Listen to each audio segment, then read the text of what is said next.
Senators Joseph Biden and Lindsey Graham traveled to Baghdad this weekend.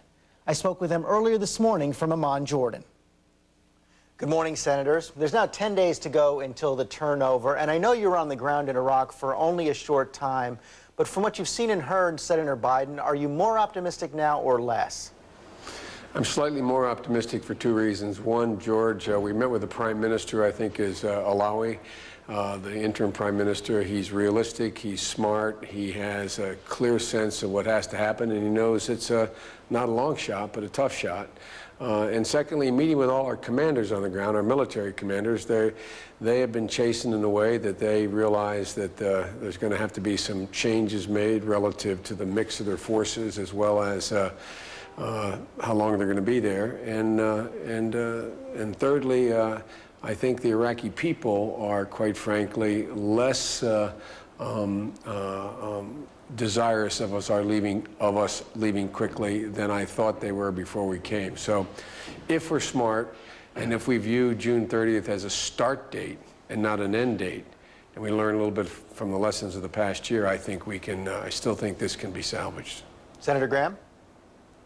Oh, that's a very good summary. I was here last August. There's been some progress, but to be honest with you, optimism has to be defined in terms of what is your goal. If your goal is to have 140,000 Americans out by next year, no, I'm not optimistic. If your goal is eventually working hard, spending money and more blood and treasure from America and the world, the Iraqi people can live free.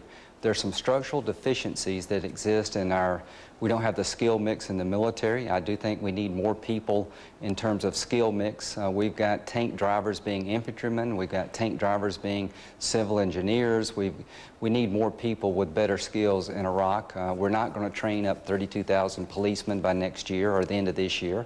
We're not going to have 30,000 professionally trained Iraqi military, but we will get there with some patience, money, and international cooperation. So I'm optimistic the Iraqi people want freedom for themselves as much as I want it for them. So that's what I've left with. They do want to be free, and they're willing to pay the price. Senator Biden, how many more troops do we need, and what kind of mix do we need, and how long are they going to have to stay?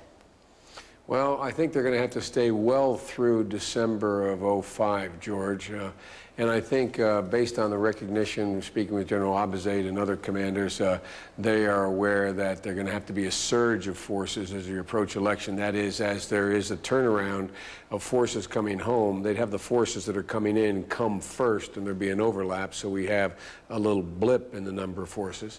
Number two, and maybe equally as important, we're going to have to devote more time, energy, and money to getting the international community, the major powers, our Arab friends, to train up these Iraqi forces and be more realistic about it. We got to level with the American people.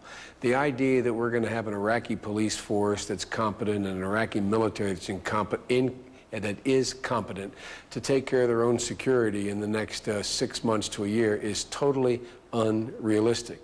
But if we invest the time and the money and the skills now and reach out to the international community, the major powers, I think we should have some sort of a contact group. You and I have talked about this, George, before, where we get the rest of the world who's willing to participate in various ways into the deal here.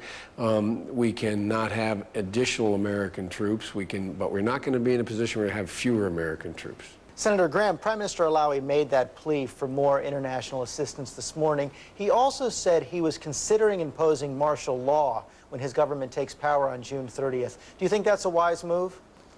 Well, the security situation is very tenuous, and Senator Biden's absolutely right. There will be no way we can leave Iraq in the short term. I think this time next year we're going to have a large presence because the security situation is very tenuous. But would imposing martial law be a mistake or not? I think it would probably be a good way to start, but we need to put an Iraqi face on the security apparatus as soon as possible. But I'm going to leave it up to him. Whatever he thinks and his group needs to do to provide a secure environment to get people being able to make decisions for themselves, I will leave it up to him, the military commanders on the ground. But the sooner the Iraqis have become stakeholders, the better. That's why June 30th is important. But America is going to be here in many ways for a long time, and we have to be. But Senator Biden, wouldn't U.S. forces have to impose that martial law, and doesn't that put them in a tricky situation? Yeah, George, I'm not so crazy about this. It's the first time I've heard this notion of martial law.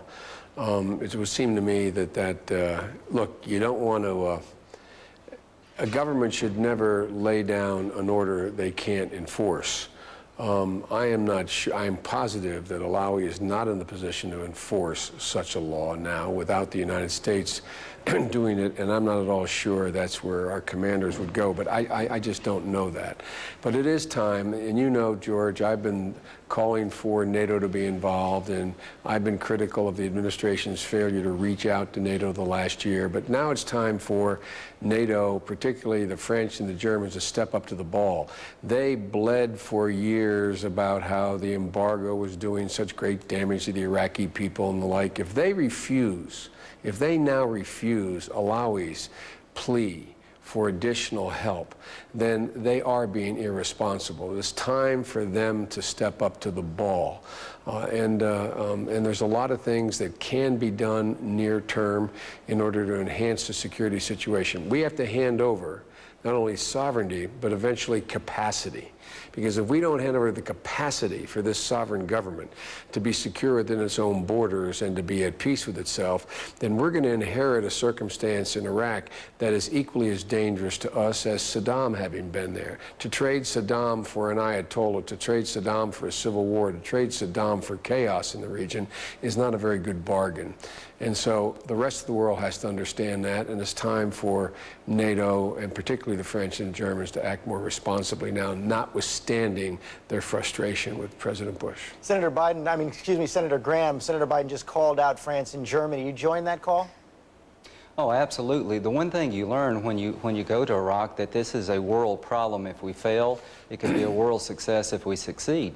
But the international community has a chance to be helpful at a time when Iraq needs it the most. And I'll be the first to admit, it was not a mistake to replace Saddam Hussein. It is not a mistake to try to take out of the ashes of a dictatorship and build a democracy. But we have made mistakes. We have underestimated how many people we need on the ground. We have made it difficult at times to get international cooperation, but that's in the past. It is now time for NATO to help where NATO can. We need so many services, the Iraqi people do, that could turn this thing on a dime. We could fix sewer systems. We could upgrade the power. There are a lot of things we can do without direct military help. So Senator Biden has been very insightful. We will not be able to turn over at the end of this year an army that can protect Iraq, manned by Iraqis, a police force that can police Iraq. We can do many things to help, but the international community needs to help where they can, like forgiving debt. Senator Graham, Senator Biden, thank you very much.